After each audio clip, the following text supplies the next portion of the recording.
오늘의 조선일보 사설 제목은 GP 재무장 북, 한국민 안보불안 부추길 궁리하고 있을 것입니다. 북한군이 9.19 남북 군사 합의에 따라 철수했던 비무장지대 내 GP 11곳을 복구하고 병력과 중화기를 투입한 것으로 확인됐습니다. 지난주 유엔 안보리 제재를 어기고 정찰 위성을 발사한 북한은 우리 정부가 9.19 합의 효력 정지로 대응하자 지난 23일 9.19 합의 파기를 선언했습니다. GP 재무장은 그 후속 조치로 우리 군이 예상한 대로입니다. 우리 군의 최전방 방어 체계는 요새화된 초소, 소초, 한미연합 정찰 자산, 대북 심리전 등 3대 요소의 유지 강화가 기본이었습니다. 서울이 군사분계선에서 40여 킬로미터밖에 떨어지지 않은 특수한 작전 환경 때문이었습니다. 3대 요소 모두 우리 군이 북한군보다 압도적 우위에 있다는 공통점이 있습니다. 이 3대 요소를 보류 중단한 것이 문재인 정부의 9.19 합의였습니다. 북한은 이 합의조차 지금까지 3,000회 이상 위반했습니다. 북이 GP 재무장을 한 이상 우리도 상응 조치를 미룰 이유가 없습니다. GP 재무장에 나선 북의 계산은 짐작하기 어렵지 않습니다. 지금 북한은 주요 사단들도 보급 체계가 붕괴된 상황입니다. GP까지 유지하려면 더 힘이 들 수밖에 없습니다. 우리 군의 정찰 재개로 느끼는 피로도 빠르게 높아질 것입니다. 그런데도 북은 9.19 합의 파기를 선언하고 GP 재무장에 나섰습니다. 내년 총선을 앞두고 한국 내 여야 대립이 극심한 상황에서 한국 사회의 안보 불안 심리를 증폭시켜 그 책임을 한국 정부에 돌리려는 시도일 가능성이 있습니다. 앞으로도 각종 미사일 발사와 이른바 정찰 위성 발사가 이어질 수 있고 어쩌면 전술핵 실험을 실시할 수도 있습니다. 이와 함께 우리 사회의 고질적인 안보 불안 심리를 극대화하기 위해 천안함 폭침 같은 예상하기 어려운 형태의 실제 도발을 감행할 가능성도 무시할 수 없습니다.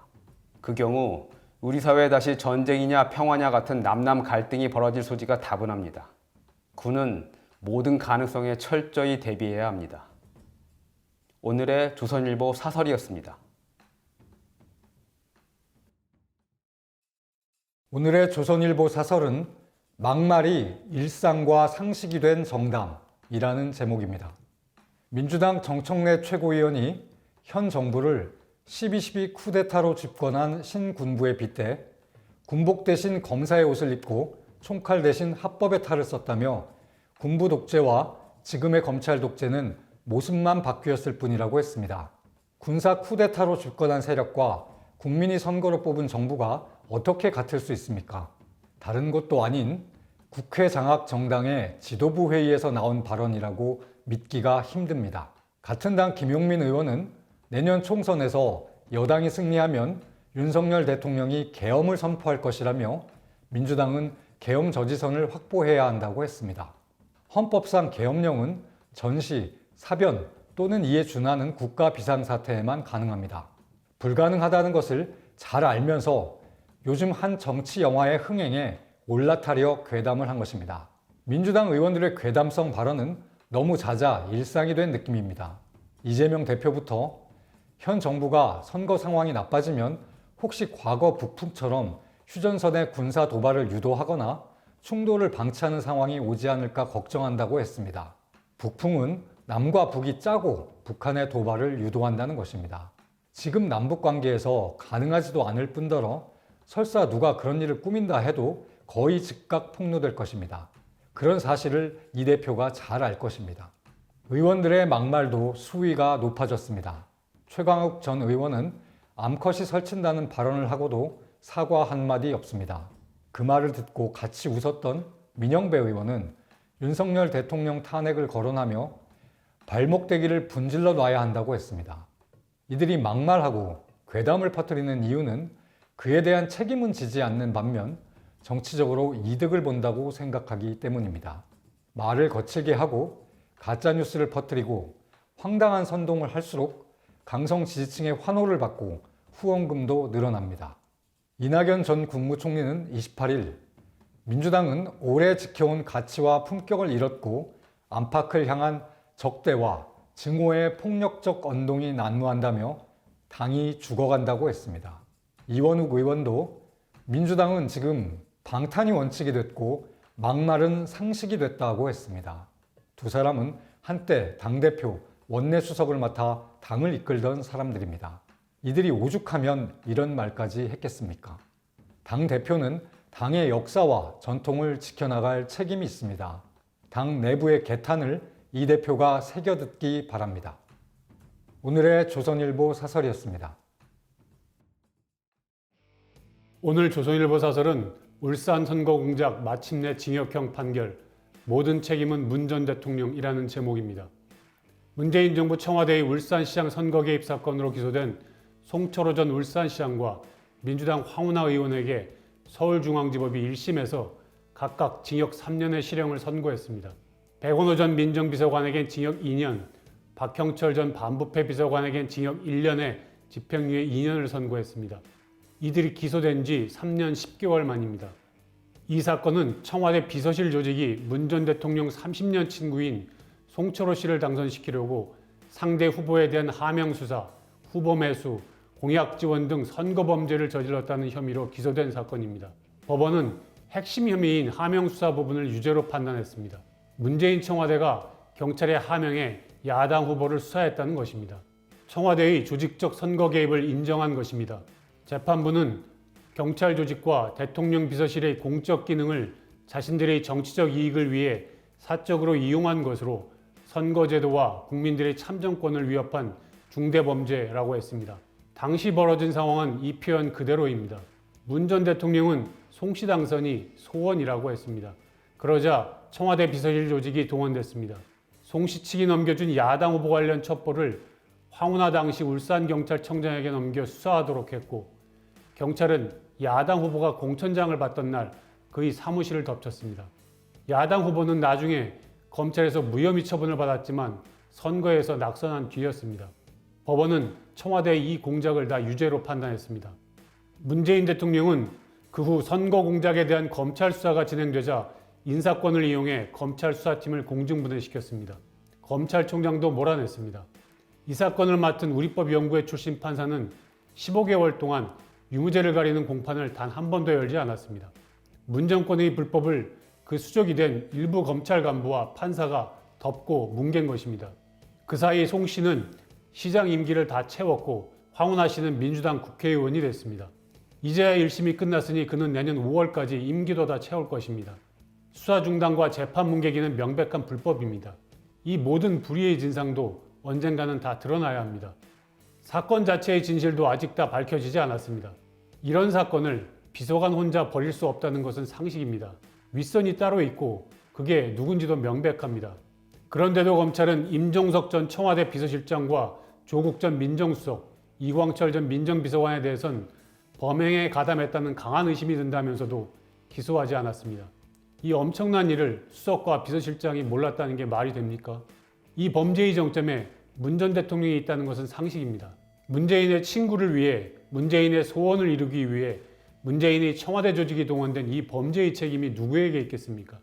검찰의 윗선 불기소 처분에 불복해 항고가 이뤄졌지만 서울고검은 재수사 여부 판단을 미루고만 있습니다. 1심 결과와 증거 등을 더 보고 결정하겠다는 입장만 반복하고 있습니다. 다시는 이런 일이 생기지 않도록 하기 위해서라도 검찰은 사건을 전면 재수사해 진실을 밝혀야 합니다. 오늘의 조선일보 사설이었습니다. 오늘 조선일보 사설은 내 분신이라던 측근의 대선 자금 수수, 이 대표가 모를 수 있나 라는 제목입니다. 민주당 이재명 대표의 측근인 김영전 민주연구원 부원장이 지난 대선 경선 때 대장동 일당으로부터 대선 경선 자금 등을 받은 혐의로 1심에서 징역 5년을 선고받고 법정 구속됐습니다. 서울중앙지법은 김 씨가 받은 대선 경선 자금 6억 원, 뇌물 7천만 원을 유죄로 인정했습니다. 대장동 의혹과 관련한 법원의 첫 판단입니다. 이번 사건은 대선 전에 이 대표를 도왔던 유동규 전 성남도시개발공사 기획본부장의 진술로 시작된 것입니다.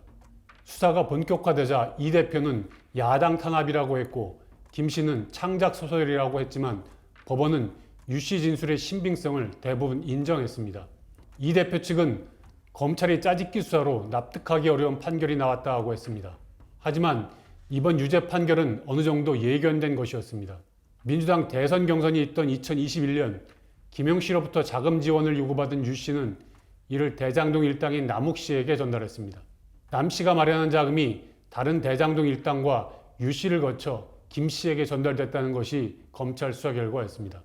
관련 인물 여러 명이 이를 다 인정했고 자금 전달책 역할을 했던 사람이 자금 전달 시기와 액수를 적어놓은 자필 메모도 나왔습니다. 복수의 증언과 물증이 모두 일치하는데 검찰이 무슨 재주로 이걸 다 짜맞출 수 있겠습니까? 재판부도 구체적 진술과 객관적 자료로 진술의 신빙성이 충분히 뒷받침된다고 했습니다. 이제 관심은 이 대표가 경선자금 수수를 몰랐느냐에 쏠릴 수밖에 없습니다. 김 씨는 이 대표가 직접 자기 측근이라고 밝힌 사람입니다. 제 분신과 같은 사람이라고도 했습니다. 김 씨는 이 대표가 경기도지사 시절 경기도 대변인을 지냈고 지난 대선에서 선대위 총괄본부장을 맡았습니다. 이 대표가 당대표가 된 뒤엔 민주당 싱크탱크인 민주연구원 부원장이 됐습니다. 이런 사람이 이 대표 몰래 거액의 경선 자금을 받을 수 없다는 것은 상식입니다. 그런데도 이 대표는 불법 자금은 이론도 쓴 일이 없다면서 여전히 조작이라고 합니다. 이 수사는 대장동 사건의 핵심적인 내용과 연결될 수도 있습니다. 검찰은 대장동 일당이 이 대표 측에 주기로 약속한 금액을 428억 원으로 보고 있습니다. 유 씨는 이와 관련해 김용 씨가 이 대표 경선 자금으로 요구했던 돈은 428억 원 중 일부라고 진술한 것으로 알려져 있습니다. 하지만 대장동 핵심 인물인 김만배 씨가 이를 부인하면서 수사가 더 진척되지 않고 있습니다. 법원이 이번에 유 씨 진술의 신빙성을 인정한 만큼 검찰은 이 부분에 대한 실체도 규명해야 합니다. 오늘의 조선일보 사설이었습니다. 오늘 조선일보 사설은 김용 재판 1년 만에 선고, 이재명 재판은 판사들 폭탄 돌리기라는 제목입니다. 서울중앙지법이 민주당 이재명 대표의 측근인 김용 전 민주연구원 부원장에게 불법 대선자금 수수 혐의로 1심에서 징역 5년을 선고한 것은 기소 1년 만이었습니다. 반면 같은 법원의 다른 재판부들이 맡고 있는 이 대표 관련 사건 1심 재판은 하염없이 늘어지고 있습니다. 이 대표의 대장동 백현동 비리 사건 재판은 최근 백현동 사건이 추가 기소된 데다 내용이 방대해 시간이 걸릴 수밖에 없는 측면이 있습니다. 하지만 이 대표의 선거법 위반 사건 재판 지연은 이해하기 어렵습니다. 복잡할 것 없는 내용이고 기소된 지 1년 2개월이 넘었는데도 재판은 절반가량밖에 진행되지 않았습니다. 의도적 지연 아니냐는 말이 나오게 돼 있습니다. 이 사건은 지난 대선 때 이 대표가 대장동 핵심 실무자를 몰랐다고 하고 국토부 협박으로 백현동 개발이 이뤄졌다고 말해 허위사실 공표 혐의로 기소된 것입니다. 이미 이 대표가 몰랐다고 했던 대장동 실무자와 9박 10일간 해외여행을 가 골프를 친 사실 등이 다 드러나 있습니다. 오래 걸릴 재판이 아닙니다. 그런데 최근에야 대장동 부분을 끝내고 국토부 부분을 다루기 시작했습니다. 이렇게 늘어진 이유가 있습니다. 정식 재판에 앞서 사건 쟁점을 정리하는 공판 준비 절차를 6개월이나 진행했고 증인이 수십 명인데 처음부터 2주에 1회씩 재판 기일을 잡았습니다. 지난 8월 이후엔 이 대표의 단식과 국정감사를 이유로 재판을 2달 넘게 미뤄주기도 했습니다. 중요 사건을 이런 식으로 재판하는 것은 매우 드문 일입니다. 선거법 위반 사건은 1심 재판을 6개월 내에 끝내도록 법에 규정되어 있습니다. 이미 위법 상태인데 이 사건 재판부는 재판을 서두르려고 하지도 않습니다. 지난 10월 검찰이 법정에서 신속한 재판을 위해 주 1회 재판을 고려해달라고 요청했지만 재판부는 받아들이지 않았습니다. 이 사건 재판장은 법원 인사처리 내년 2월 교체될 가능성이 크다고 합니다. 통상 형사재판장을 2년마다 교체하는 법원 내규 때문입니다. 지금 재판 속도로는 이 사건 선고가 내년 2월 전에 나오기는 어렵습니다.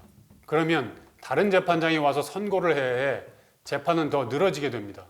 지금 재판장이 이 대표에게 유죄를 내리기 두려워 일부러 재판을 늦추고 선고를 후임 재판장에게 떠넘기는 폭탄 돌리기를 하려는 것 아니냐는 생각이 들 수밖에 없습니다. 오늘의 조선일보 사설이었습니다.